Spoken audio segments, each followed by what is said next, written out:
não, o que eu pensei de falar. Então, muito boa noite. Sejam bem-vindas ao nosso clube de leitura, Lê que Cuida e Jardim. Hoje a gente vai falar sobre o livro Toda Ansiedade Merece um Abraço, do Alexandre Coimbra Amaral. E então, antes da gente começar a nossa conversa, para saber um pouco sobre como vocês eh, se sentiram com essa leitura, o que que ela trouxe, quais discussões internas e externas que a gente pode ter desse assunto, que acho que essa abordagem do Alexandre me chama muita atenção justamente por essa possibilidade de algo que a gente costuma olhar é, de uma forma muito particular, muito pessoal, como se fosse um problema individual ou um desafio individual nosso. E ele traz essa perspectiva mais coletiva, essa perspectiva mais sistêmica, que eu acho bem importante é, e, e um pouco nova de olhar para isso, pelo menos nessa perspectiva que ele apresenta. E aí que nós conversamos com o Alexandre, a gente por pouco conseguiu uma brechinha na agenda dele para ele estar aqui com a gente essa noite, mas infelizmente ele faz um grupo terapêutico, ele tem um grupo terapêutico de homens, né? Onde ele conversa com homens sobre as questões de masculinidade e feminismo e tudo mais. E aí ele não ia poder, porque justamente hoje ele está no grupo de terapêutico dele. Mas nós temos um recadinho para vocês que eu vou colocar aqui para vocês ouvirem. Vamos lá.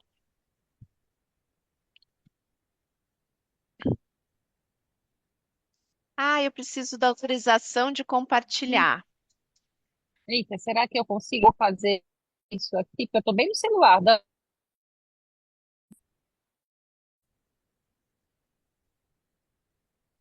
Se você não. Compartilhamento. Amiga do céu. Eu nesse Não. rolê aqui de estar no celular, como é que eu vou fazer isso? Deve Hum, ser em configurações de compartilhar, ou ali em compartilhar. Será que dá? Nem sei se dá. Também, se não der, não tem problema. daria bem lindamente se eu não estivesse fazendo do ferramentas do anfitrião. Também Compartilhar pode ser quadro, isso. compartilhar a tela. Eu acho que foi, amiga. Tenta. Tá. Foi. Deu certo. Yes, Ai, vamos que lá. bom. Ah, peraí, que eu não sei se eu pus o som. Calma aí. Peraí, deixa eu compartilhar de novo, porque eu acho que eu não coloquei o som. Peraí. Não tinha posto o som. Vai, vamos lá. Vocês estão vendo? Carinha Eu do estou. Alexandre? Boa, então tá bom. Então eu vou botar aqui, vou ver se vocês ouvem também. Minha gente querida, do grupo do Clube de Leitura da Dani Moraes, que tá lendo Toda Ansiedade, merece um abraço. Eu não sei se eu tenho roupa pra isso não, ó, fiquei até todo Você tá fazendo o arrumado aqui, último? botei uma roupa assim pra Hum? poder receber vocês no meu coração especial hoje, assim, porque olha, clube de leitura eu acho uma das coisas mais lindas que existem, né? A gente se reunir para discutir como um livro nos toca. E que lindo que seja capitaneado pela Dani, Esse que é o último é da semana? essa mulher que é uma existência poética e política ao mesmo tempo. E que lindo que vocês possam é, viver isso juntos, porque a proposta desse livro é exatamente que o abraço possa ser uma solução não farmacológica para um mínimo alívio da ansiedade. E eu só acredito na vida coletiva, o abraço é a metáfora disso. é a produção de sentidos na vida quando a gente está junto. E não quando a gente está isolado, escondido, envergonhado, individualizando as nossas tensões na vida. Né? Compartilhar isso faz da gente uma existência mais pertinente, pertencente e com muita alegria de viver. Né? A gente tem alegria de poder encontrar os outros, ainda que seja para que eles testemunhem a nossa dor. Essa alegria, ela está presente pelo fato do outro celebrar a nossa existência e valorizar quem a gente é. Então, a Dani é essa pessoa, eu tenho certeza que vocês são essas pessoas, então que vocês possam viver uma noite linda de celebração disso tudo. Muito obrigado pela honra de vocês estarem lendo Toda Ansiedade Merece um Abraço. Um beijo enorme para cada uma e um de vocês, se tiver algum homem por aí.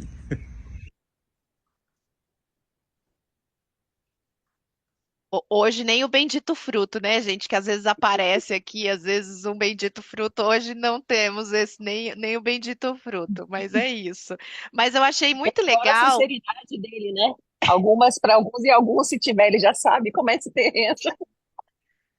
É exatamente.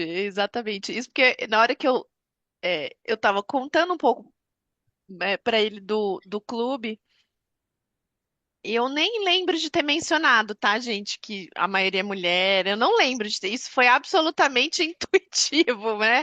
Eu acho que tem algum tipo de experiência empírica que leva a crer nesse fato um tanto óbvio de que a gente, de alguma forma, tem liderado ou concentrado esses movimentos de reflexão, de mergulho, de estar no coletivo. Eu acho que isso puxa também um tanto sobre esse aspecto que a gente já começou falando aqui e que eu acho que ele também reforçou um pouquinho nessa saudação e que eu fiquei com vontade de puxar um pouco. é, Também por esse aspecto, Carol, eu acho até que você poderia comentar alguma coisa nesse sentido, de como é que é, essas, essas iniciativas do coletivo, como um clube de leitura, e que não à toa tem sido protagonizado por na maioria das vezes por mulheres, como essas iniciativas do coletivo são abraços nas nossas angústias, nos nossos desafios e no enfrentamento dessas barreiras que muitas vezes acabam hoje em dia potencializando essa sensação de solidão, né? Essa sensação de estarmos, de alguma forma, sozinhas na linha de frente aí de tantas batalhas, né? Que eu acho que a ansiedade também, nesse livro e de modo geral, fala muito sobre essa sensação de de isolamento, né, de estarmos vivendo desafios muito particulares de forma isolada, né? Então, acho que movimentos como esse nosso é, vão um pouco na contramão disso e queria que você comentasse um pouco se você tem essa percepção também. Dani, pessoal, boa noite para quem chegou. Lívia chegou. Eu vou contar muito com a parceria da Lívia hoje aqui também. Lívia da área da psiquiatria.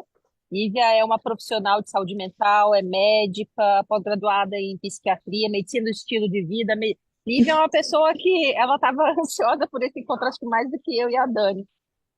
Mas eu falo como médica e não como profissional da saúde mental. Mas eu Vou acho que fazer o como prato, tô profissional da morrendo de fome. saúde, Lívia, seu áudio está aberto. Ai, desculpa. Perdão. Chama-se a vida sendo a vida A real vida é isso. acontecendo. É exatamente. Mas eu acho que essa oportunidade que nós mulheres temos e nós nos damos de nos cuidarmos, tanto fisicamente quanto emocionalmente, e nós tercermos essa rede, que é uma rede de proteção no final das contas, uma rede que permite a gente ficar menos fragmentada ou mais inteira, apesar de ter todo um sistema que luta contra isso, que não inclui, que não dá voz, que massacra, que oprime, eu acho que é isso que faz a gente seguir. Eu lamento muito, eu estava conversando isso esse final de semana justamente sobre com uma senhora idosa, falando que nós mulheres, em média no Brasil, a gente vive 6 anos a mais do que o homem. Olha só, gente, como é que, aonde que isso se espelha? A gente tem que homens, estatisticamente, têm muito menor adesão a campanhas de prevenção de saúde do que nós mulheres. A gente consegue se perceber e buscar ajuda muito mais frequentemente do que homens. Existe muito estigma. Homem que se cuida não é homem, não existe isso de saúde mental. Imagina essa conversa de fazer exame de próstata, isso é coisa de boiola. E a gente vê isso no dia a dia, isso não é anedota, né? Então, tão mais a gente falar de que se perceber precisando de apoio para suporte emocional, precisando de fazer acompanhamento psicológico, precisando buscar um psiquiatra, isso não é para mim, não, isso é coisa de gente fraca. Então, essa masculinidade muito estranha, muito torta, muito tóxica, né? Eu acho que é um fator que leva a esse evitamento de procurar cuidado, de procurar bem-estar e saúde, né? Saúde, o OMS fala que é um bem-estar muito mais global do que necessariamente a ausência de doença, né? Então, tá atento a isso, eu acho que, sinceramente, eu fico feliz de cada vez mais ver nesses ambientes nossos femininos esse nosso movimento de querer se cuidar, de estar interessada em cuidar, de estar interessada em tecer uma rede, de falar sobre. Eu acho que isso faz toda a diferença. Mas vamos para o livro. Eu só queria, antes de ir para o livro, só levantar algumas bolas. Ano passado, eu precisei fazer uma apresentação para uma empresa de comunicação, e a apresentação se chamava Ansiedade Corporativa. E aí eu fui na literatura buscar alguns dados, que são os dados que, pessoalmente para mim, que não sou profissional da saúde mental, me chocaram muito, muito a ponto de eu entender que tem pesquisas sérias e validadas recentes de períodos pós-pandêmicos que fala que aproximadamente um terço dos trabalhadores brasileiros tem um transtorno mental em nível moderado a grave. Ou seja, se a gente está em 10 aqui, 3 de nós está bem zoada. Mas está bem zoada, não é pouquinho zoada, aquele zoado basal do que é a vida moderna. E se a gente olha os números, a ansiedade grave, ela comete em torno de 10%, transtorno de ansiedade grave acomete em torno de 10% da população trabalhadora brasileira. E, obviamente, se a gente olha para isso, a gente está percebendo, como Brasil, que o nosso país é um país de gente ansiosa. É um país onde as taxas de prevalência de ansiedade, sem falar de depressão, que obviamente caminha junto com tudo isso, sem falar com burnout, que também vai caminhar junto com tudo isso, mas a gente está vivendo um período onde nós, brasileiros, por mil motivos, que não necessariamente são só associados ao trabalho, tem um quê social essa nossa conversa muito grande. Sim, nós somos ansiosos. E essa ansiedade, ela bate na gente em tantos lugares que às vezes a gente não percebe, né? Mas eu vou parar de falar, eu vou só levantar uma bola, tá bem? Começando a nossa discussão, a ansiedade tem muita cara diferente. E ela pode se manifestar de jeitos diferentes. O que vocês perceberam disso no livro? Não briguem, todo mundo vai falar.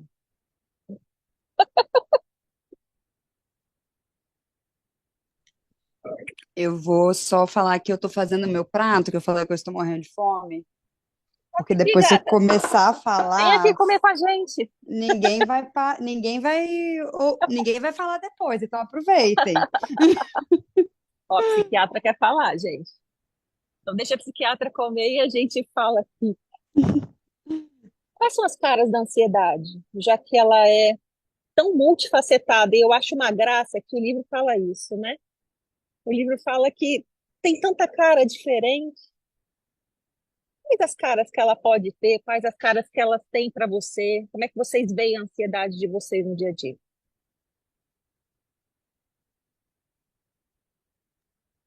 Bom, já que ninguém começou, eu vou começar. Começa. É, eu acho que uma coisa muito legal, tipo, isso de ser multifacetada, eu acho que, olhando assim, que tem muitas caras, eu acho que também a ansiedade transpõe um pouco, pelo menos para mim, numa forma daquilo que eu consigo exprimir a minha ansiedade, né? Por isso que eu acho que ela é multifacetada, que algumas coisas para uma pessoa não pode trazer aquela angústia que traz ansiedade, mas para mim aquilo é uma coisa exacerbada, assim, que para mim detona e escancara a situação e aquele momento de ansiedade que eu tô passando. Então, acho que, não sei, pensando aqui um pouquinho do que você falou, eu acho que está muito relacionado a isso também, aquilo que a gente se permite expor, né? Porque, realmente, como é muito estigmatizado, ninguém quer falar que é ansioso, né? Então, eu sou uma pessoa extremamente ansiosa e tenho lidado há algum tempo com isso. Só que eu preferia dizer que era uma pessoa super ativa, uma pessoa que está sempre pronta para ajudar, solícita e tudo mais, mas nunca me autodenominava uma pessoa ansiosa, né? Então, e aí eu fui vendo isso como sinais mesmo no meu corpo, tem uma hora que ele mandou eu parar. Mandou eu parar, não, ele fez eu parar, né? Então, e os sinais já estavam sendo fe- me mostrados, né? E foi exacerbando, e eu fui vendo, mas eu fui deixando aquele ser me espremer antes de que eu tomasse uma atitude de cuidar, né? Então, acho que vai um pouco também daquilo que a gente se permite dentro das nossas condições, do nosso ambiente, nossas questões familiares e tudo mais.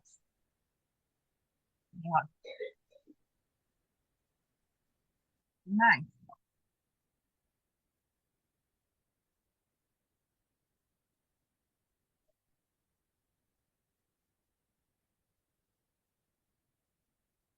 Vou fazer uma pergunta. Ansiedade pode ser simplesmente a batedeirazinha no coração, um suorzinho a mais, tá tremendo de frio, um calorão que dá. Às vezes ela pode vir com uma cara de, nossa, quanto nó aqui nas minhas costas, uma dificuldade em relaxar tremenda, muita preocupação, não consegue desligar, não consegue relaxar de jeito nenhum. O medo, que obviamente, medo é uma coisa que é fisiológica. Sem medo a gente nem sobreviveria, né? No que é essa corrida, inclusive a corrida evolutiva do que é a história do homem, né? A história evolutiva do homem. Mas a gente precisa do medo, a gente precisa da ansiedade, a gente precisa do estresse. São coisas que a gente precisa evolutivamente para sobreviver. Precisou muito para poder fugir de leão, fugir de mamute, fugir dessas intempéries, essa reação do nosso corpo, que é uma reação muitas vezes necessária, né, de luta, fuga, mas a ansiedade, de certa forma, o livro ele despatologiza um pouquinho ela, vocês percebem isso? Quando o livro chega para a gente e fala, presta atenção, é muito mais sabido da nossa parte a gente entender e falar, peraí, eu preciso lidar com ela do que falar, show, vai embora, não é verdade? O que vocês acham disso? Eu vou complementar aqui também o que a Rê falou, que eu acho que passa por uma necessidade primeiro de reconhecimento, né? É preciso que eu tenho que reconhecer primeiro esse sentimento, esses desconfortos, essas sensações ansiógenas para eu poder lidar com isso. Então, eu acho que ele fala muito nisso, que é de reconhecer também para validar, para que isso tenha um lugar, olhar para isso, para que eu possa lidar com ela, com a ansiedade, né? E na nossa sociedade nós não temos encontrado muitos espaços, né? Espero que possamos encontrá-los. Espaço para falar disso, para colocar isso para fora, né? Para compartilhar essas sensações. Às vezes é uma unha que você vai cutucar, que descasca, que você fica ali mexendo, é o pé que fica batendo, é você no trânsito, é o botão do elevador que você fica apertando mais vezes, o controle remoto que você fica enfiando a unha para ver se muda logo. Então, eu acho que todos esses comportamentos essa própria vida frenética de internet, de rede social, volume absurdo de notícias, né, de informações, a gente não sabe muito bem filtrar o que está fazendo bem, o que está fazendo mal, o que vale, o que não vale. Então, eu acho que nós estamos vivendo num mundo muito ansiógeno, né? Então, quando a gente reconhece que a ansiedade ela está ali presente, eu acho que fica mais fácil entender, buscar ajuda, amparo e poder falar disso. Eu acho que o Alexandre ele fala muito disso, de poder falar da ansiedade, e não colocar ela como uma vilã, né? Que não é muito gostoso sentir ansiedade, a gente sabe que não é legal, mas em algum momento a gente vai ter que reconhecer, olha, eu realmente estou ansiosa. É um estar, né? Não é ser. É uma condição de estar. Eu acho que ficou bastante legal isso no livro. Ele coloca muito isso, o estar ansioso. Não é um estado permanente, é um estar ansioso, é um momento, né? Uma fase que a gente pode aliviar de várias formas, né? Encontrando, inclusive, espaço para poder falar sobre isso, né? Boa noite, gente. Eu falei que eu não ia Mari, compartilhar. Eu falei que eu não ia compartilhar porque eu não acabei a leitura. Mas estou no início e quando Carol fala de medo e ansiedade, me fez pensar uma passagem do livro que eu queria ouvir vocês, assim.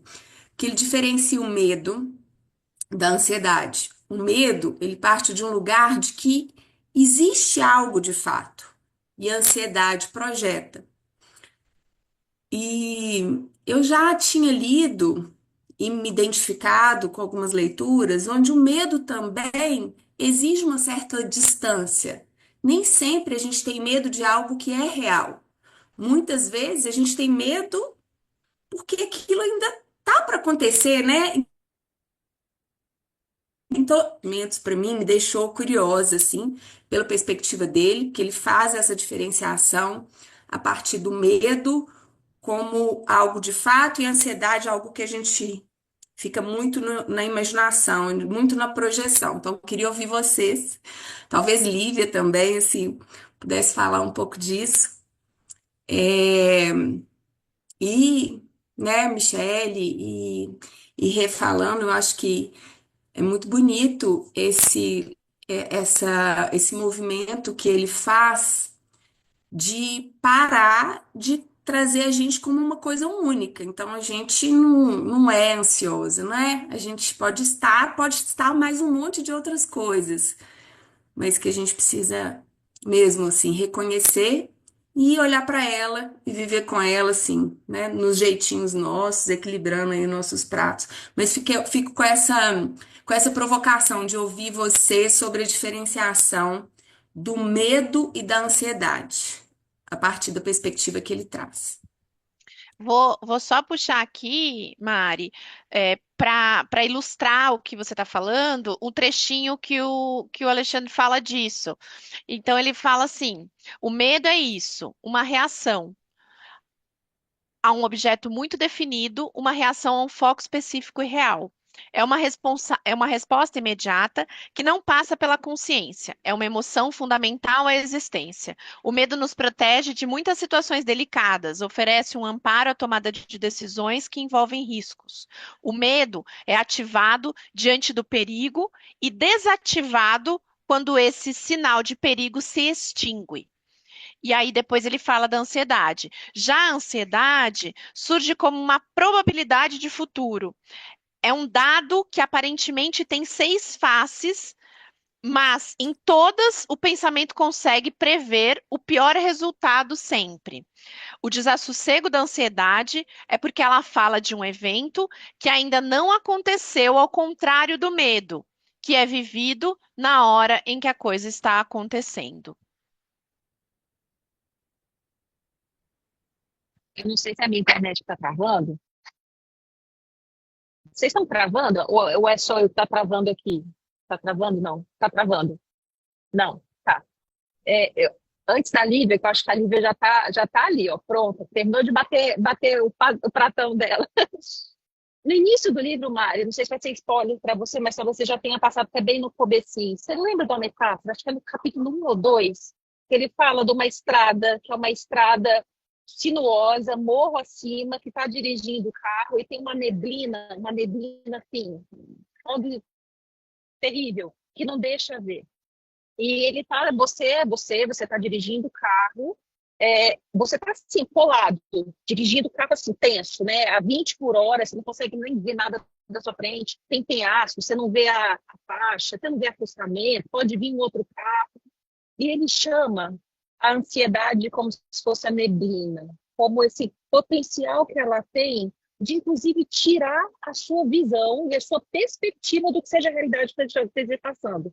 O carro que você está agarrado, assim, dirigindo a 20 por hora é o medo. E essa neblina que te deixa confusa, que não te deixa enxergar possibilidade, realidade, cenário, riscos, é a ansiedade. Eu achei tão precioso. Você chegou nessa parte, Chuchu? Mas você sabe que eu fiquei vislumbrando isso, mas vislumbrando mesmo. Na minha cabeça, eu desenhei quase o cenário. Eu falei, gente, é isso. Ele foi muito precioso quando ele falou isso. Lívia, pode pegar, gata. Eu vou até fechar meu microfone aqui, que eu estou no shopping e sabe que faz muito barulho.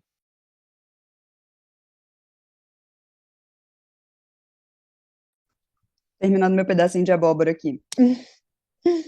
Vamos lá. A Carol falou, né? Eu sou pós-graduada em psiquiatria, trabalho também, estudo medicina do estilo de vida. E essa parte da ler esse livro nesse momento foi muito bom, porque a nível da psiquiatria eu tenho meu consultório, eu trabalho em pronto atendimento e eu tenho feito assistência técnica judicial para um escritório de uma amiga. E assistência técnica, o que que a gente pega? Pacientes extremamente ansiosos por conta do trabalho. Eu não vou chamar de burnout, porque isso demanda muito estudo, muitas coisas, mas o que surge, né, de sintoma para esses pacientes, para esses clientes, é também a ansiedade. E isso acaba sendo muito interessante com essa questão do medo, Mariana, porque a nível de pronto atendimento, o que que a gente percebe? O paciente, ele simplesmente, quando ele chega para a gente, poucos estão precisando a maioria está realmente em crise. A ansiedade, eles conseguem dizer muitas vezes um pouco o gatilho, onde que começou, o que estava acontecendo. Tem uma percepção ali, pequena que seja, de uma possível causa. Não necessariamente daquela crise, mas do que foi desencadeando começar a se sentir ansioso. Até porque hoje, a nosso nível de sociedade, a gente não fala mais que a gente está ansioso, todo mundo já é. Eu sempre fui. Eu sempre fui ansioso, desde pequena, sempre foi assim. E o medo que eu percebi é que ele acaba aparecendo depois, a nível mais no ambulatório, com o tempo do tratamento. Tem o medo sintoma de pacientes, né, que às vezes já sofreram algum trauma, porque eles estão ali muito dentro também do transtorno ansioso. Um pós-trauma realmente vem com um medo mais específico, mas um paciente que ele só está dentro do nível da ansiedade, o medo ele acaba surgindo como um sintoma posterior, muito abstrato. Ele não paralisa, mas dá uma angústia. E todos esses, eu gosto muito da analogia do Divertidamente. A gente precisa de tudo isso para poder a nossa cabeça funcionar. Ninguém pode tomar conta sozinho. Ninguém toma conta sozinho. Mas a gente sem medo, eu carreguei Carol aqui em Vitória para remar de individual, uns meses atrás. A gente faz canoa havaiana, né? Carol está geograficamente afastada no momento. Se a gente não tem medo, gente, eu moro numa cidade que tem porto, né? Vitória tem um porto de navios aqui. Eu vou parar lá nos navios procurando baleia. O medo, ele é importante, ele nos dá um senso de perigo, de noção de tudo isso. E eu lembro a primeira vez que eu fui remar até a boia de navio. Eram 2 quilômetros da costa. E eu falei com o meu professor na hora, eu falei, eu vou morrer aqui. Vai surgir uma Kraken. vai me pegar, tô muito no fundo. Corta para hoje eu remar para uma ilha a 4 quilômetros da costa. Nunca sozinha, porque a gente precisa de ter noção do perigo. E o medo associado à ansiedade, ele realmente paralisa, porque dá essa crise que não tem explicação mesmo.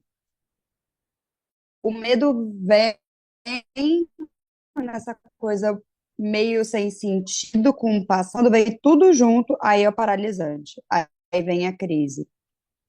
E aí realmente tem ali um certo gatilho que a pessoa trabalhando às vezes em terapia depois vai falar, naquela vez foi aquela situação ali que me trouxe.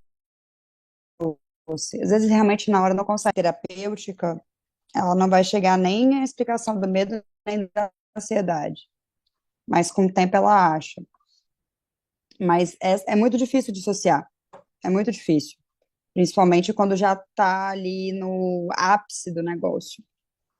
Então, essa relação que ele coloca é muito legal, porque a gente não consegue muitas vezes explicar nenhum nem outro. As coisas elas demandam um cuidado, um estudo de si, e assim, é muito é muito difícil para mim trabalhar sem a terapia associada.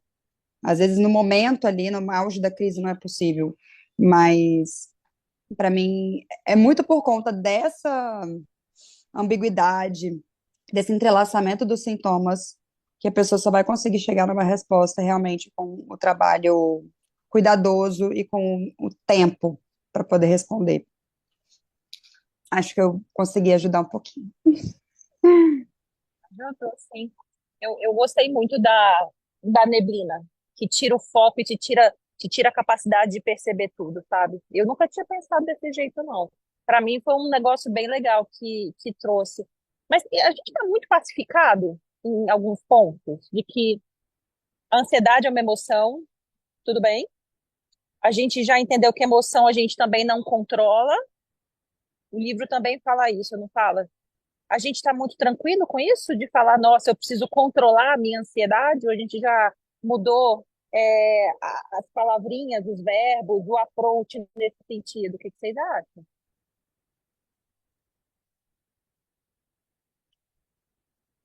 Nunca mais eu vou falar, quero controlar a minha ansiedade.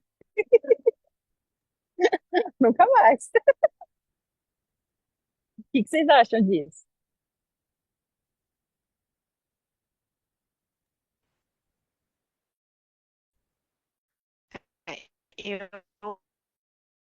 Eu, é interessante porque é, ao mesmo tempo que isso é, faz com que a gente quase que se curve um pouco em relação ao.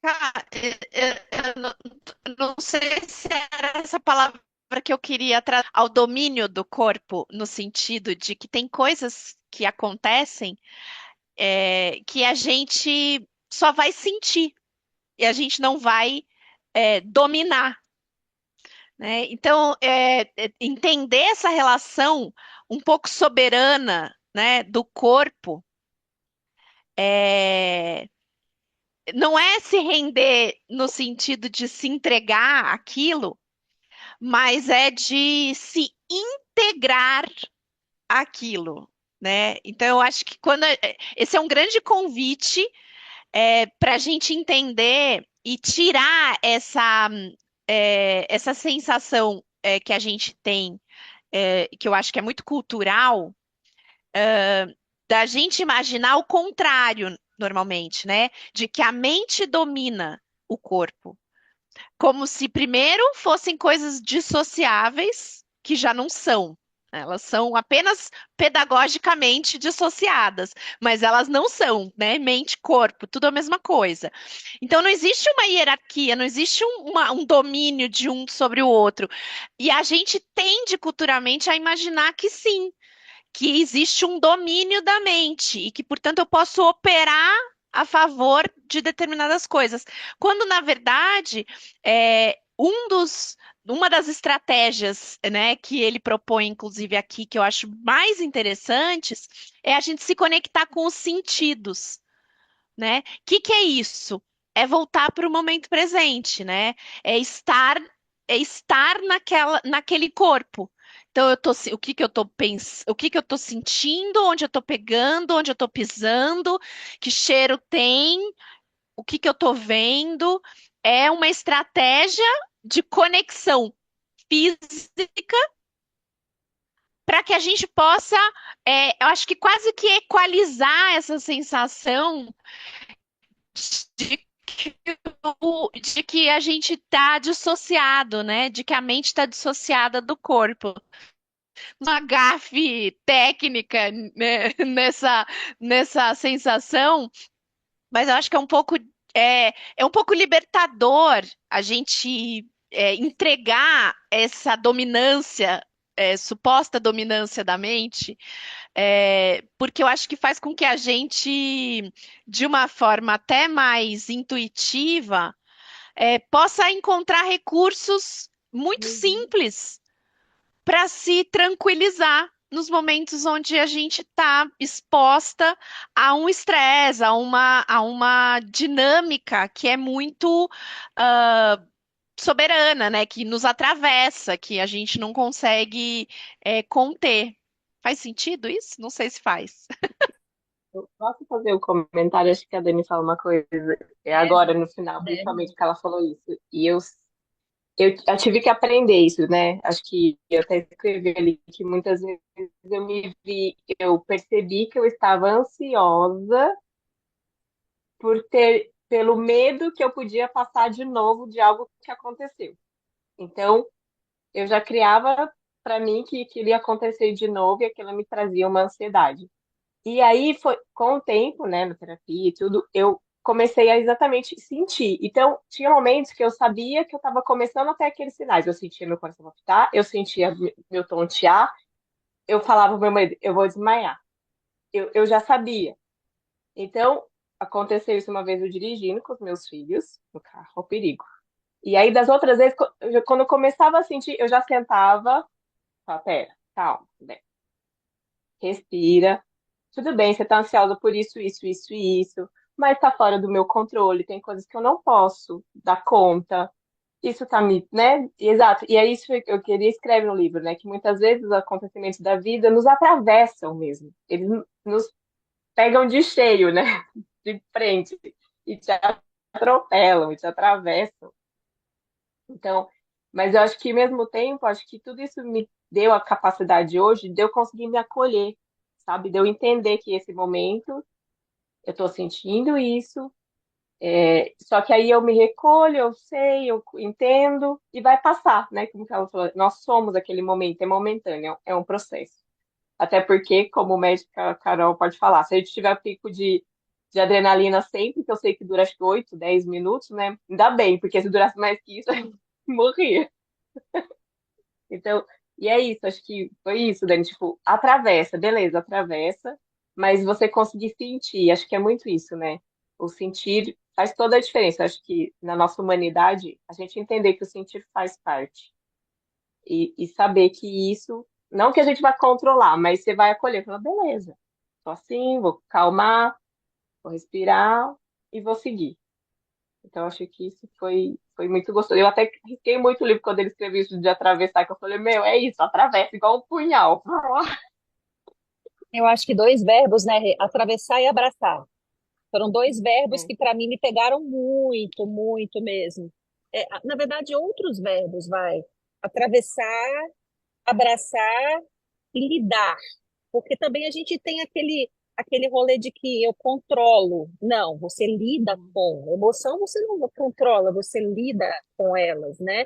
Então, entender que, de certa forma, lidar é uma coisa e aí vem as minhas ferramentas, o que eu vou desenvolver, isso só diz respeito a mim, isso é obrigação da gente, né? Isso é o cuidado da gente para chegar e falar o que que eu vou desenvolver, o que que eu vou tirar da minha caixinha de ferramenta para lidar com esse negócio que me aparece dia sim, outro também, me aparece a ponto de atrapalhar os meus dias, me atrapalhar o meu trabalho, atrapalhar o meu lazer, atrapalhar o meu descanso, atrapalhar o meu relaxamento, atrapalhar os meus pensamentos, né? Então, eu acho que, pelo menos assim, para mim, são esses verbos que me pegam, sabe? Pode falar. Não, e exatamente. E isso é o negócio da ansiedade. A gente deixa a gente muito no futuro e a gente perde o presente, né? E é isso, você não conseguia descansar e aproveitar aquele momento presente de pequenas alegrias da vida adulta, citando o MC daqui, sabe? Que eu deixava passar. E que hoje eu consigo, em alguns momentos, pausar e aproveitar aqueles 15 minutos que a minha filha pede para dançar comigo e depois eu volto pro trabalho, que agora eu faço boa parte dele home office. Aí outro dia eu fui na esquina aqui, e aí uma senhorinha tava sozinha, eu perguntei se ela precisava de ajuda, fui ajudando ela com a sacola. Em 15 minutos ela contou a vida dela e eu tive um momento ali de troca, sabe? De estar presente ali. Então, aí você começa a se permitir também estar presente quando você começa a não escapar, mas entender que são momentos da ansiedade, não ficar ansioso por medo de ficar ansioso. É um pouco isso. Queria falar um pouquinho que essa sua Sim. fala foi o incentivo de ver muitos pacientes a pensar que pacientes poderiam ficar como você está hoje, né, com essa consciência, e me fez para escrever o livro. Porque acredito que você já esteja em terapia e tenha sido muito mais fácil para você. Mas hoje a gente lida com muita gente. Gente, quando eu falo do pronto atendimento psiquiátrico, são 12 horas de plantão, que a gente atende mais de 20 pessoas, né? E a minoria no nível a nível de particular, de plano de saúde, a minoria é surto, de fato. A grande maioria está ligada à ansiedade e depressão. Muitas pessoas, elas não têm um histórico também de psicoterapia para poder se perceber. E eu achei o livro uma ferramenta engrandecedora para poder as pessoas, elas, primeiro, tirarem a culpa, né? Porque a gente sente isso. Eu não sei se todo mundo aqui já passou por uma crise ansiosa. Eu já. Inclusive algumas esse ano. É difícil primeiro a gente começar a perceber e a gente se permitir entender que isso é um sintoma, que isso é alguma coisa que está acontecendo e que a gente não controla. Mas que quando a gente ganha um pouquinho da percepção, a gente lida melhor. Realmente, esse eu acho que é o caminho. Eu tenho uma amiga, eu quando começo a ter uma crise, e se eu tenho oportunidade, eu uso do nosso remédio, Carol, eu saio para correr. Mas eu tenho que. Aí minhas amigas falam, como é que você faz isso, psicólogas, tá? Como que você consegue? Aí eu falo, gente, é por uma percepção. Se eu passar um pouquinho o timing, acabou. Eu vou entrar numa crise de choro, de nervoso, de tudo isso. É um timing que só o tempo dá pra gente. E o desejo de se conhecer, porque não é fácil. Desejo de exposição. Então, eu achei o livro lindo, porque ele tira essa coisa de doença, ele tira esse Patologiza, né? estigma. Ele tira esse estigma do somos todos ansiosos, e porque a gente vai para dois caminhos, né? Ou somos todos ansiosos e é assim mesmo, e paciência, não tem o que fazer, ou o caminho do, meu Deus, psiquiatria e psicologia, isso é coisa de doido, não quero. Porque o que eu percebo a psiquiatria é coisa de maluco, que eu não vou no psicólogo porque ele não vai me falar o que é para fazer. Ele não vai me dar as respostas que eu quero. Para que eu vou lá conversar, pura e simplesmente? Ai, seria tão bom se eles fizessem isso. Eu queria tanto que eles me Menina, já, falassem. já Que só ouvi, quem mas eu faz fui lá e terapia ele não me sabe, respondeu. só quem faz terapia sabe que não falam. Ai, que raiva que dá. Pois é, já peguei paciente que foi, voltou no PS e reclamou. Ela não me falou o que eu precisava de fazer naquela hora. São Porque Ô, as anos. Dani, eu pessoas. vou falar pra você. Eu falei assim pra minha terapeuta uma vez, ela falou, aí eu olhei pra ela e falei, é o seguinte, você não tem o direito de jogar na minha cara que isso é culpa minha. Ela falou assim, tenho e você me paga pra isso. Autorresponsabilidade. É uma merda, a gente ama isso. E essa questão do corpo, da percepção e de que nem eu sou médica, a gente lança mão de SOS medicamentosos, mas eu vi situações, a gente foi muito no timing certo a vinda desse livro. Agora, em outubro, eu fui responder um parecer no hospital de uma senhorinha, muito senhorinha, renal crônica, morrendo de medo de um dia precisar de fazer hemodiálise. E aí, nessa internação, ela entrou na hemodiálise. E aí, o clínico falou comigo: olha, ela vê o aparelho chegar, ela entra numa crise que a gente nem consegue fazer hemodiálise nela. Mas ontem, quando a máquina estava chegando, eu estava no quarto, eu conversei com ela. E a hemodiálise fluiu muito bem, porque ela realmente tinha uma crise ansiosa proveniente de um medo conhecido, de uma coisa que ela, ainda mais, eu não sei se tem mais alguém médico aqui, principalmente terapia intensiva, né, que teve que lidar com ver muita hemodiálise acontecendo. No evangélico a gente brincava às vezes que era um dementador, Carol. Só quem vive ali Dementador, naquele é dementador é uma palavra porque muito minha e da Jana. A gente fala aí, sei lá, desde 20 anos atrás. Pois é, a gente brincava que era o dementador chegando. E pensa uma senhorinha que, quando próximo, então ela tinha essas crises. E o lançar mão do corpo para nos ajudar, eu uso muito com grávidas. As grávidas, quando elas têm crises ansiosas, o que que a gente pode fazer? Então, quando estão com Pouco, né? Inclusive de parte farmacológica, nada, quase nada, né? não tem. De SOS, então, esquece. De SOS, esquece. A gente não tem o que lançar mão. Então, a gente tem que lançar mão do que a gente tem. E aí, ele tem aquele capítulo que ele fala, né, do usar o corpo a nosso favor da respiração. Uhum. E aí, prescrição é livre, respiração quadrada, e uma hora você vai entender o que está acontecendo, terapia, para poder esse caminho ser menos difícil. A gente precisa de começar a enxergar esse mundo da ansiedade muito mais pelo caminho do tem jeito, somos, estamos, estamos partindo para o somos se a gente continuar com essa loucura que a gente está vivendo os dias de hoje. E tentar ver esse movimento, esse livro de falar da ansiedade, sem ser esse somos não tem jeito, mas sim um estamos, vamos acolher. Gente, isso é um movimento E muito vamos legal. desenvolver ferramenta, né? Hum?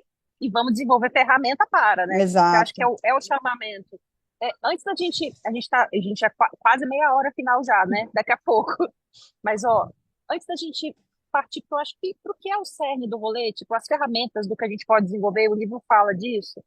Vocês, vocês cataram um pouquinho da crítica social barra cultural do livro também? Alguém quer dar um temperinho disso?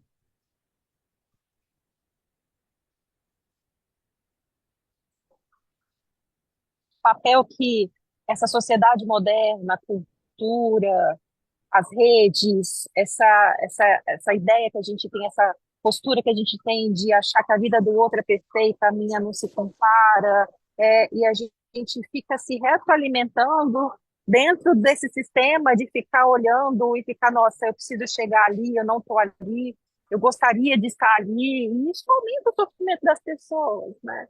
Vocês conseguiram pincelar isso também do livro? Ou não? Ah, Quando sim, fala né? das Acho redes que sociais, né? Ah, desculpa, Rê. é. Não, não, é isso mesmo. É isso aí, a rede traz ansiedade na gente também, né? E foi o que a Lívia falou, ah, estamos todos assim, não tem jeito, tá meio que normatizando, sendo que não tem que ser normatizado nesse sentido, tem que ser visto para que as pessoas consigam utilizar ferramentas para que consigam se entender, né? Que a vida está acelerada, mas ah, não, é assim e pronto. Vai todo mundo tomar um monte de psicotrópico, olha a farmacêutica falando agora, né? Todo mundo se entope de psicotrópico e tipo, sabe, simplesmente dissocia, né, Dani, do mundo e tá tudo e finge que tá tudo bem. Mi, pode falar. Eu acho que ele fala também, Carol, nessa parte, quando ele faz essa crítica, eu acho que ele vai para um lado, dando como ferramenta também o prazer, né? As alegrias, as delícias da vida, as coisas que passam desapercebido, que esse frenesi moderno faz com que nós não tenhamos um olhar sensível para isso, né? Assim, você ter um bichinho no colo, você receber um abraço carinhoso, um beijo, o abraço é o que ele vai fechar, né, com isso. Mas ele vai falando antes de outros prazeres, assim, você tomar café com um amigo, você coisas sutis mesmo, pequenas. Frugais e simples, né? Tipo, É, no tudo, né? é na simplicidade que mora o grande, né? O bonito de tudo, né? Então, em algum momento, ele convida para esse olhar, né? O olhar para fazer coisas que vão te dar prazer. Pode ser plantar uma flor, pode ser fazer uma caminhada, pode ser ligar para uma amiga, pode ser colocar uma música que você gosta de ouvir, né? Pode ser ler um trecho de um livro, escrever para quem gosta de escrever para dar aquela desopilada. São tantas coisas, um bom dia que você dá para um desconhecido, uma coisa assim que pode parecer tão frívola e não é para que para você pode ser assim, poxa, ganhei o dia, ganhei um sorriso de uma pessoa que eu nunca vi na vida, ser cordial no trânsito. São tantas coisas, eu acho. Em algum momento nós perdemos essa capacidade e até essa sensibilidade que eu acho que eu vejo hoje, que é a única coisa que pode nos salvar coletivamente é esse senso de pertencimento dessa comunidade. Tem um momento no livro que ele fala desse senso de pertencimento de uma comunidade, e isso eu acho não, eu tenho certeza que só tem esse caminho, assim, de estar de ser com o outro. O outro ser, ver no outro aquilo que para mim vai fazer sentido. É muito bonita essa parte quando ele vai chegando quando ele fala, estamos vivendo tempos estranhos, cobram de nós que estejamos em dia com tudo. Então, olha isso, Uhum. É uma né? produtividade insana, é um trabalho que não acaba, é um Isso padrão vai ter de um vida que a preço, gente né? não chega, obviamente, né? O Alexandre ele é muito sensível, né? Eu li esse livro dele, li um outro, a Solidão a Ansiedade, esqueci. A Solidão do Topo, caraca, a É a Solidão do exaustão no topo A da Exaustão do montanha. Topo da Montanha. Topo da Caramba, me deu um montanha. branco. Mas eu não quero nem falar desse outro livro, mas ele é um poeta, né? Eu não conheço o Alexandre de perto, acho que a Dani conhece ele bem de pertinho. Ele parece ser um cara que tem uma sensibilidade, um jeito de quase poetizar um troço que é um homem pesadíssimo de se falar. Mas você sabe que em todo o livro dele, pelo menos, eu já li um outro também, que eu não vou lembrar o nome aqui, eu sou muito ruim de nome, viu, gente? Vocês me desculpem. Mas eu acho que é um chamamento para o frugal, é um chamamento para a simplicidade, é um chamamento para o odierno, é um chamamento para a beleza pequena, é um chamamento para o equilíbrio, é um chamamento para o saudável. Eu percebo isso muito nele. Vocês olham assim também ou eu estou viajando na maionese? Pode ser que eu esteja viajando na maionese, sei lá. Eu não conheço outros livros dele, mas eu achei ele acessível e muito coerente com essa questão que você colocou do social, porque se ele faz um texto muito rebuscado, ele não atinge quem muitas vezes precisa, que não vai ter acesso ao cuidado, à terapia, e até entender que tem outras pessoas como ela que está ansiosa, porque esse ponto do livro da gente poder falar sobre isso e se acolher como sociedade, ele trazer a empatia para além do a mímica, né, tipo, para além do bocejo, a empatia para além do ai que fofinho, então a gente tem que cuidar, também trazer essa empatia para o cuidado, porque eu não cheguei a terminar o livro. Eu acho que eu não quero que ele acabe. Eu fui enrolando quando eu vi que ele era tão curtinho e eu não li ele de ponta a ponta. Eu fui escolhendo alguns capítulos e fui lendo ao E longo do também que funciona. Super É, funciona. eu fiz mais ou menos como quase que a minha ansiedade pedia naquele dia. Como tinha sido o meu dia, eu fui pegando ele por partes e por fim eu falei, eu não sei se eu quero que acabe agora. Mas eu ouvi o podcast que alguém colocou, inclusive, no grupo, eu tinha ouvido antes até de perceber que era o livro do mês dele com a Marcela Ceribelli. E trazer desse ponto que você falou do social, que a gente tem que colocar isso na mesa. É muito importante. Eu quero muito ler outros livros dele. E eu achei essa escrita tão. É o que você falou, Carol, poética. Mas não é o poético rebuscado. É o Ele é mineiro, poético Dani? que. Oi, amor? Ele é mineiro? Não. Ele tem um quê de É, mineirinho? Não tem, não? não, mas ele já morou na Bahia, já morou em vários lugares, em lugares diferentes, assim. Na verdade, Então, acho que ele é baiano e ele morou um é, tempo no Chile, que ele fez pós-graduação lá. é. E ele ficou muito tempo com a Fátima Bernardes no encontro, né? Então ele tem Sim. essa linguagem muito poética e muito acessível, porque ele fala direto com o público, né? E o podcast dele é maravilhoso. Eu assisto toda semana, que é o Cartas de um Terapeuta. A Hum, plateia manda uma carta para ele sobre algum dilema, alguma questão, e ele, né, muda o nome da pessoa, tal. Ele lê essa carta e ele faz de um jeito que o problema da pessoa você possa refletir na sua vida também, né? Porque ele, Virou série ele, também, né, Jana? hum? virou livro. Virou Ele tem o série. livro, ele tem Na o É. verdade, livro, o só que ele tem livro o veio podcast. primeiro, Primeiro ele Isso. lançou o livro, Livro e que depois são ele criou. cartas dos sentimentos, né? E aí depois Isso. veio o podcast. O livro não é de Série. pessoas, o livro é dele, né? Ele criou pelas Hum. emoções ali, né?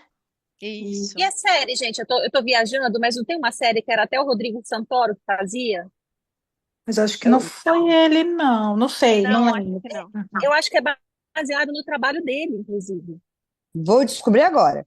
Não, eu acho que não. Posso? Eu acho que Não. a série que o Rodrigo faz é uma série com do Selton Mello, que Aham, chama Sessão de Terapia. Mas é aham. uma série mais antiga até que os livros, assim, já tem um bom tempo. Mas eles se aproximaram, eles são Tá. próximos, o Rodrigo e o Alexandre e tal. Vou fazer uma propaganda do meu podcast, que tem uma entrevista com ele também, gente. Vocês podem ouvir. Palavra, substantivo feminino. O Alexandre foi o único cara, o único homem que eu entrevistei por Homem. enquanto. Ainda não tive até tenho algumas pessoas assim, mas ainda não deu vontade de falar. E acho que é isso. E eu acho que tem uma coisa interessante, o que ele explica de alguma forma é que ele segue um tipo de psicologia que é a psicologia cultural. Eu acho isso muito legal. Por quê? Porque ele atravessa a, a observação humana pela cultura. E eu acho que isso é o grande ingrediente desse livro, né? Porque ele é um livro que ele não fala só sobre uma emoção, então ele não é um livro meramente técnico do ponto de vista é, por exemplo, da neurociência, de explicar tecnicamente o que é a emoção e como ela funciona. Ele também não fala só sobre a patologia, aquilo que se transforma num comportamento patológico, mas ele traz fundamentalmente como a cultura impacta nessa emoção no livro. Então, ele vai falar das redes sociais, ele fala do WhatsApp. Eu acho aquele capítulo que ele fala do WhatsApp maravilhoso, porque, gente, eu sou a própria pessoa que está sempre sofrendo com o WhatsApp, ou porque eu estou devendo para alguém, ou porque alguém está devendo para mim, assim, porque no final é isso, a gente está sempre esperando uma resposta que venha do WhatsApp, ou devendo uma resposta que venha do WhatsApp, que é quando ele fala sobre a questão da relação da emergência e da urgência com a ansiedade, né? Até que ponto algo é urgente ou é uma emergência. E o quanto aquilo é pura ansiedade. Nossa, a gente vê isso o tempo inteiro, né? O tempo inteiro. E uma outra coisa que eu relacionei com um episódio que eu ouvi do podcast da Marcela Ceribelli também, não com ele, mas com um cara chamado André Alves, que é um psicanalista, onde eles falaram sobre essa dificuldade que a gente tem também hoje em dia de lidar com, às vezes, com permanecer numa situação difícil. Talvez eu possa falar sobre usar a palavra resiliência, o quanto a gente está diminuindo a nossa resiliência em alguns aspectos, muito em função do que o André chama de tirania da conveniência. Eu achei muito interessante isso. Que é rede social, por exemplo. Eu gostei, gostei, gostei, gostei. Não gostei, eu tiro. Não quero. Gostei, não gostei, não gostei. Sabe assim, o quanto a gente consegue suportar de alguma forma menos alguns incômodos. E o quanto isso gera na gente uma eterna necessidade de escapar de situações difíceis. E de certa forma, né, Dani, isso desprepara. Isso não, por não entrarmos em contato com esse desconforto, nós não criamos aquele chamado de calinho emocional.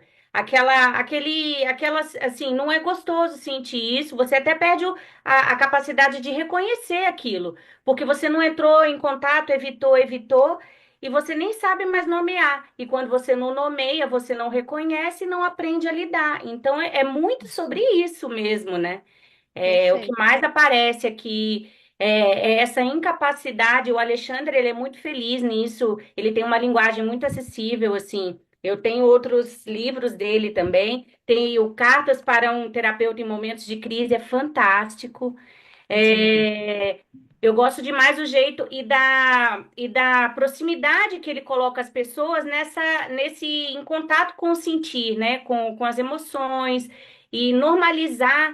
De certa forma, isso no livro ele fala muito sobre essa permissão, né? Permissão para sentir.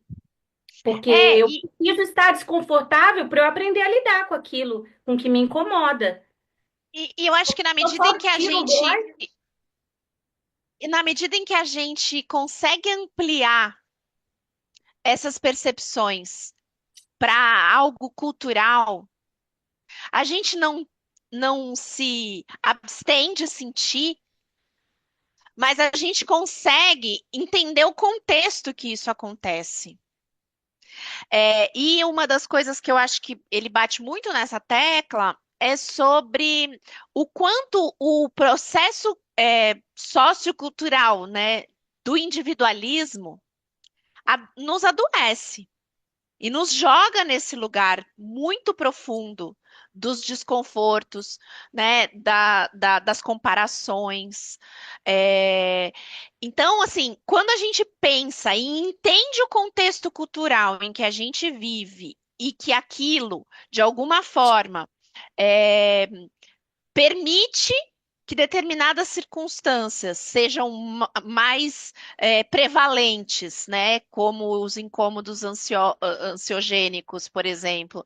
É, Em função de um entendimento cultural de onde a gente vive, a gente deixa de achar que é um problema pessoal, é uma dor individual, é uma doença minha, e eu parto do princípio de que eu, por viver num momento histórico que eu vivo, eu preciso incorporar hábitos, novos caminhos, buscar coletivamente saídas para esse enfrentamento, porque a gente é muito pequeno individualmente para combater a cultura, mas entender a cultura nos ajuda a buscar ferramentas para lidar com ela, Porque né? rola uma Então, identificação, né?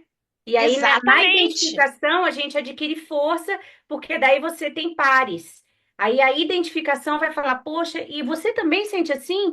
Nossa, eu também, que bacana. O que que a gente vai fazer com isso? Olha, vamos fazer isso, isso, isso. Vamos buscar ajuda, não estamos conseguindo. E ele faz isso lindamente, assim, e é um primor mesmo, assim. Tem uma parte aqui que ele fala. É trabalho para uma vida inteira aprender a lidar com a ansiedade. Isso é trabalho para uma vida, né? Não podemos pensar assim, ai, agora eu não sou mais, nunca mais vou sentir. Não. É trabalho para uma vida, aprender a lidar, né? Aprender a lidar. Aquilo que a Carol falou, lidar é uma coisa que nós não vamos nos safar de lidar. Sempre vamos lidar com tudo, né? E é sobre isso, aprender a lidar. E a Carol trouxe, né, um ponto dessa questão é, da diversidade, né? Eu acho que isso é um tema, é um ponto também muito interessante que ele traz ali, quando ele fala de como os diferentes corpos vivem essa experiência da ansiedade nessa sociedade. E aí ele vai falando, quanto mais interseccionalidades estão presentes, mais isso é perverso e adoecedor, né? E aí a gente aqui talvez possa pegar um gancho dessas interseccionalidades, pelo menos em comum, que é o fato de ser mulher.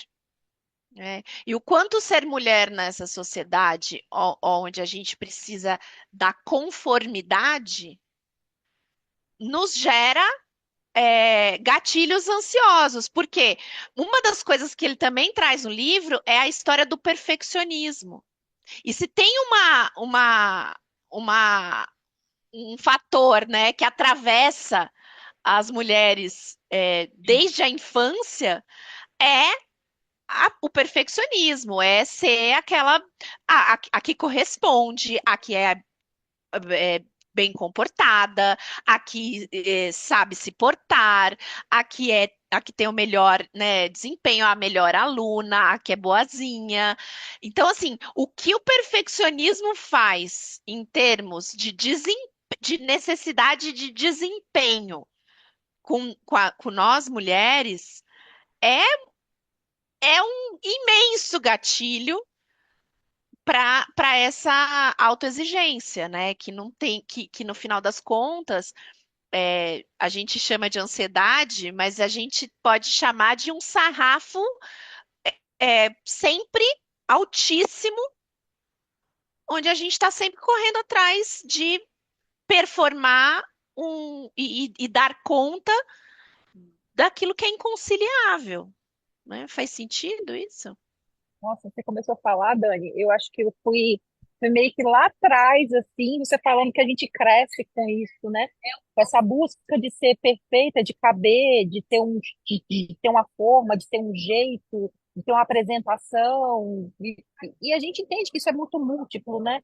Mas aí passa o tempo, a gente cresce, a gente vira adulto, junto com essa questão de você buscar caber no molde que te impõe, você também precisa ter sucesso, ser bem-sucedido, e aí vem a rede social te faz ficar comparando tudo o tempo todo, vendo como é que aquele produto, como é que aquela consegue aquele recorte perfeito e fake que é mostrado o tempo todo, e como é que você vai conseguir no meio disso ficar equilibrado, sereno, tranquilo, lidando com isso, com a sua ansiedade, né? É difícil. Eu acho que aí que vem a arte do que é a prática da coisa, né? Quais são as ferramentas que eu vou desenvolver durante a vida, tomando consciência delas, usando elas, nomeando, para eu poder, sim, lidar com essa ansiedade e viver com qualidade, experimentar bem-estar, experimentar bem-estar e qualidade de vida em todos os setores que eu caminhar, no meu trabalho, na minha família, nos meus relacionamentos.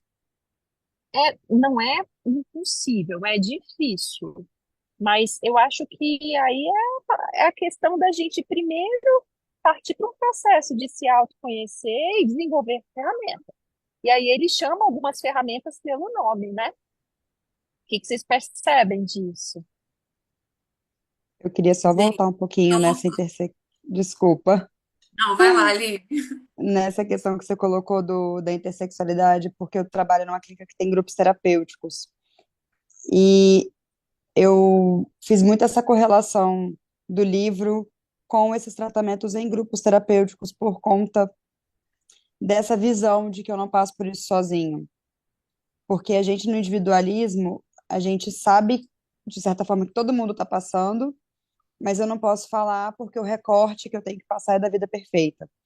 E aí ele traz essa possibilidade da gente colocar esse sentimento do grupo terapêutico, de que a gente está aqui para se apoiar, se ajudar e ter trocas para crescer e passar por isso da melhor forma. E você me ensinar a sua ferramenta e eu te falar qual que foi a minha, e tudo isso gerar essa corrente de tentar transformar o mundo num lugar menos ansiogênico do que em eu querer performar cada vez mais para poder não parecer que estou passando por alguma coisa, porque aí você já está em sofrimento e isso só vai escalonar. Eu consegui a todo momento fazer essas correlações na minha mente, foi bem legal. Eu tô apaixonada pelo livro, a verdade é essa. Ele lê de novo. E fala, E Mari. das ferramentas. Pode falar aí, Mari, que Desculpa, depois a desculpa, gente. desculpa, Lívia. Desculpa, desculpa. Não, que eu ia trazer das ferramentas Deixa a Mari que falar, a ele. gente puxa a ferramenta. Ah, Uhum, desculpa, perdoa, sim. perdoa. Eu achei que a Mari ia falar alguma coisa. Eu também não sei se eu tô com delay de internet, tá uma bosta. Desculpa, gente. A Mari disse que depois. Puxa a ferramenta, Lívia. Bora.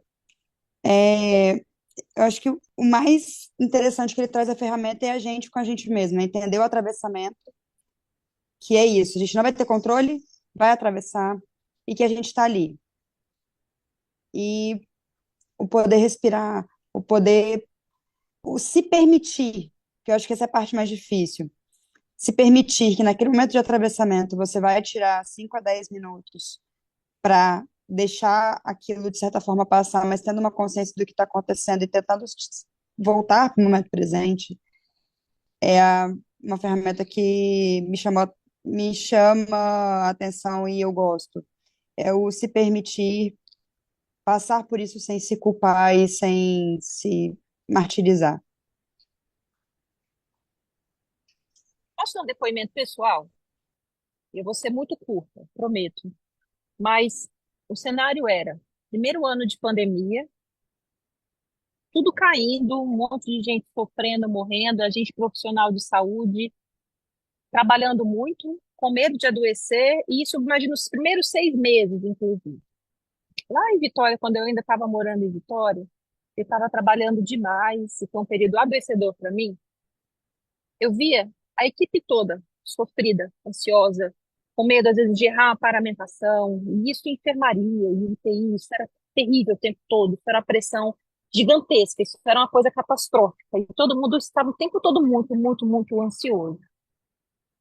Parecia que faltava só uma faísquinha para tudo explodir e a gente quebrar. E eu comecei todo dia a propor um período de 5 minutos, que era o que a gente conseguia fazer, de respiração consciente com a equipe toda. E a gente fazia isso no meio do posto de enfermagem. Eu conseguia baixar um aplicativozinho que tinha até um sonzinho, mais ou menos, comecei até a levar caixinha de som, e terminava com um sininho da tigela tibetana, e todo mundo respirava 5 minutos. E a gente começou a perceber que esses pobres 5 minutos, eles faziam uma diferença tremenda, até na capacidade da gente não errar, até na capacidade da gente estar mais atento, até na capacidade de a gente conseguir regular as emoções, regular o estresse e lidar melhor com o que estava acontecendo. Eu tenho alguns registros disso, eu vou resgatar e mando para vocês lá no grupo. Na época eu escrevia muito sobre isso também, porque era uma ferramenta simples e muito poderosa para poder lidar com um caos, que era um caos. Recentemente, eu também sou paliativista e eu estava no hospital que eu trabalho aqui em São Paulo. Equipe mesmo, a mesma coisa, só que por motivos diferentes, né? Vendo muito sofrimento, vendo muito sofrimento, vendo muito sofrimento. e todo mundo do mesmo jeito, transtornado, lidando com um turbilhão de emoção de todo dia. Todo dia a gente tem uma visita multiprofissional. E às vezes a gente não tem 5 minutos para poder chegar e fazer isso, mas 3 minutos a gente tinha. E a gente começou a implementar 3 minutos. Eu falei, cara, será que vai funcionar? E fazia, e tem feito um bem tão grande para a equipe, para mim, obviamente, né? Mas para todo mundo que está ali, que está junto, respirando, fazendo 1, 2, 3 paradinha, 3, 2, 1, que é um jeito da gente respirar com consciência, puxando para a âncora, usando o mesmo aplicativozinho com sininho no final. Gente, isso é poderoso. E não é balela. Tem estudo científico, tem publicação que fala o tanto que isso faz bem. Então, se eu pudesse deixar de tudo que a gente, o livro traz, obviamente, adota essa prática no dia a dia. Que seja, a Dani, a Dani escreveu aqui no grupo, que a Regina chamou, tá orgulhosa. A Regina é uma amiga nossa, e ela é uma pessoa que fala sobre meditação. Obviamente, isso não é meditação, isso é respiração, isso é um degrauzinho para a gente começar a falar de meditação lá na frente. Mas essa simplicidade de coisa funciona demais. Demais, demais, demais. Parei de falar. Faltam 3 minutos. Gente, vocês me cortam, tá? Se eu estiver falando demais. Mas foram tantas reflexões, assim. Primeiro, obrigada. Eu nem acabei de ler o livro. Achei que eu ia ficar só na escuta e tô aqui falando, mas tô ansiosa para falar. Ah, olha que legal. A Dani, foi muito massa, Dani, que eu acho que dá conta do físico, do que é que a gente está sentindo para lidar com a ansiedade ou com o medo, para mim, acho que é o caminho. Independente de ser medo ou de ser ansiedade, mas agora, por exemplo, eu estava ansiosa para falar, meu coração mais acelerado e pouca escuta, pouca presença no que vocês estavam falando para poder falar o que eu queria falar. Então, assim, essa percepção é valiosa, assim, para mim. Então, obrigada. Eu acho que, para mim, pelo menos, o caminho está nesse lugar de ver no físico quais são os sintomas dessas sensações. E aí me fez lembrar de uma coisa que eu tô no início do livro, mais para o meio, mas que eu acho que em algum momento ele já falou da importância da presença. E como que, ainda que a gente sozinho seja pouco, a gente precisa do miúdo de cada dia, de cada um, sem ignorar esses coletivos. Então, o Alexandre, eu acho que eu ouvi o Alexandre porque eu acessei um podcast, depois, Dani, fale o seu, que eu fiquei curiosa, você não falou o seu, não sei qual que é o seu, mas eu acessei um podcast que chama Eróticos, ouvindo Viviane Mosé. Viviane Mosé é uma estudiosa do Nietzsche, e ela fala que a grande potência do ser humano, a coisa mais erótica do ser humano é estar vivo. E para estar vivo, a gente precisa estar presente. E o Alexandre passa, acho que são 10 séries. Eu fiquei tão encantada com esse primeiro da Viviane que eu cheguei no Alexandre. E aí ele tá nesse podcast também. Eu não lembro quem são os responsáveis por ele, mas o nome é Eróticos com K. Fica a dica, que para mim foi lindo. E aí, desse lugar da gente trabalhar essa presença, né? A gente pode sonhar, mas deixar de estar aqui igual eu deixei agora por causa da ansiedade, eu perdi umas falas aqui, ó, porque eu tava só pensando no que eu queria falar. E não escutei vocês em algumas passagens, assim.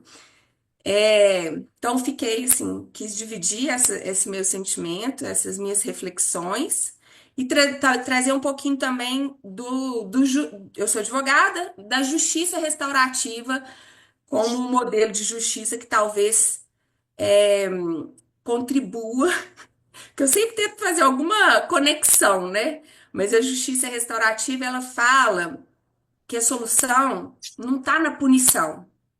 A solução está na responsabilidade e que nunca alguém vai ser responsável isoladamente. Não existe isso.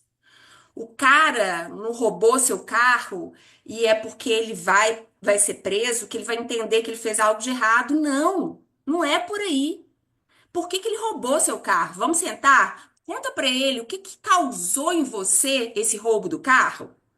E só assim que a gente consegue mesmo uma solução definitiva, que eu acho que tem a ver com essa responsabilidade de todo mundo, né? E ao mesmo tempo, desse grupo aqui e de tantos outros, de trazer a pauta para uma dimensão mais ampla. Não sei se eu falei, deu para entender? Sim, falei um monte de coisa, né? Mas foram tantos insights que vieram aqui que eu quis falar. Mari, bem-vinda. Mas nesse rolê de ansiedade que bateu em você, você usou suas ferramentinhas para lidar com ela, nomeou, abraçou, atravessou, usou? Respiração, Carol, é isso. Eu fui mãe muito jovem. E eu Ah, queria ter parto normal. E eu trabalhei muito. A respiração para mim é assim, tudo de bom, para tudo. Falta de sono, medo, ansiedade, ela é a minha ferramenta também. é potente, gente. É potente num grau que às vezes a gente não faz ideia. Não faz ideia mesmo. Eu até posso mandar para vocês depois, é um trabalho de um autor de Yale. Ele é um pesquisador, um neuropesquisador, que fala que 5 minutos por dia melhora o humor e reduz a ansiedade com estatística significante para isso. Ou seja, com significância estatística para isso. Ou seja, está sendo pesquisado, está sendo validado, e a gente às vezes deixa passar um trem que é um trem desse tamaninho, sabe? São 5 minutos por dia, gente. Então, assim, não precisa chegar e virar um yogi, virar, sei lá, obviamente seria ótimo, né? Uma pessoa que todo dia consegue fazer 2 horas de atividade física por dia, terapia semanal. A vida real é difícil para todo mundo. Mas eu acho que 5 minutos de respiração consciente é um remédio que é bom e funciona, né? Obviamente, o livro traz a terapia, o livro traz o exercício da autocompaixão, que eu acho que é precioso a gente pensar em autocompaixão e como a gente cuida disso, como a gente enxerga isso para a gente também. O que mais? Para a gente fechar. Eu quero só puxar uma sardinha para uma brasa que eu gosto muito, que é a Ah, escrita. aham. É, a escrita, ela também pode ser uma grande potência para drenar esses pensamentos que disputam a nossa mente e que tornam, às vezes, a velocidade do nosso pensamento muito grande.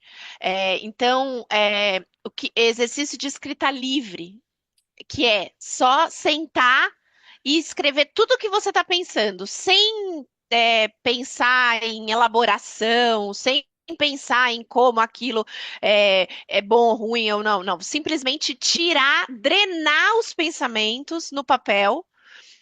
Às vezes é um bom espaço também para nomear sensações físicas, né? Então, ir nomeando o que você está sentindo, então o coração está um pouco acelerado, eu estou sentindo um nó na garganta. Isso também é um bom lugar para exercitar. A nomeação dessas sensações, porque ajuda a gente a se perceber mais. E, e eu acredito muito que é, tudo que a gente está falando aqui tem muito a ver com tomada de consciência, né? Que é entender o que a gente está vivendo e pensar em como a gente lida com essas coisas. É, Só que eu sinto que entre a tomada de consciência e a nossa mudança de fato comportamental, aquilo que a gente consegue é, transformar em atitude, é, tem um caminho, né? Tem um caminho, porque às vezes a gente entende, mas não necessariamente a gente consegue fazer com que isso se torne um novo comportamento. E eu tenho uma sensação de que um caminho potente para a gente poder aproximar a tomada de consciência de uma mudança de atitude é o jeito que a gente fala com a gente mesmo. É o nosso diálogo interno. É como eu transmito aquilo que eu entendo para uma linguagem mais amorosa e mais generosa comigo mesma na hora de lidar com as minhas atitudes. E a escrita é uma ferramenta muito poderosa de desenvolvimento de diálogo interno. Então, é sentar nessa escrita livre, e exercitar uma atitude mais gentil, né? Perceber as nossas tendências à autocrítica, ao julgamento excessivo eh, das nossas reações e usar isso de uma forma mais afirmativa, no sentido de trazer intenção gentil para os nossos pensamentos, para os nossos diálogos internos. Acho que pode ser uma ferramenta bem legal também. E às vezes é 5 minutos também. Não precisa de muito mais que isso.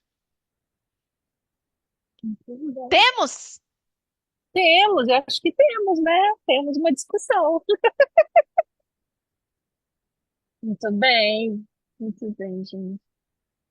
Eu estou muito feliz. Terminamos quase na hora, falamos, participamos, compartilhamos.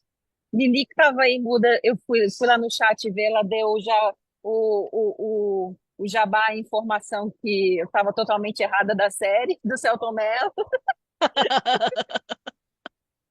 Obrigada, Lili. E, gente, eu acho que é um livro fenomenal.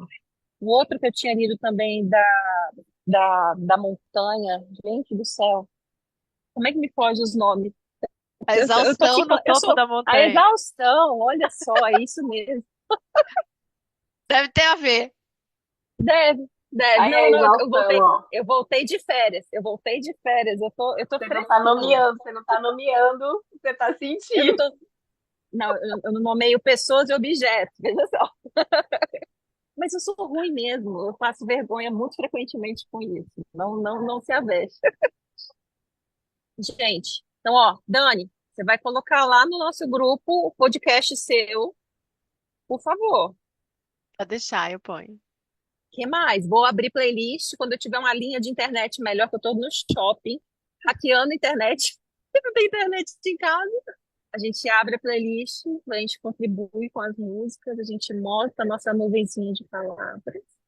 E já já a gente consegue subir também no YouTube e a gente segue se cuidando, não é isso? Isso. Muito bom. Nosso Ô, próximo Dani, manda um livro. videozinho do Alexandre. Manda um videozinho do Alexandre no grupo. Mando. Tá bom. Eu achei tão carinhoso. Muito carinhoso. Foi, Nosso foi. próximo livro é janeiro, não é isso? Carpinejar. Janeiro, capinejar. É isso aí. Eu não vou saber o dia Ai, também não. exato. Eu nunca lembro, mas é a penúltima terça-feira de janeiro. É isso. É isso. Manual do Luto do Carpinejar, nos veremos. Muito Maravilha. bom. Gente, beijos. Boa noite. Descansem. Bom feriado.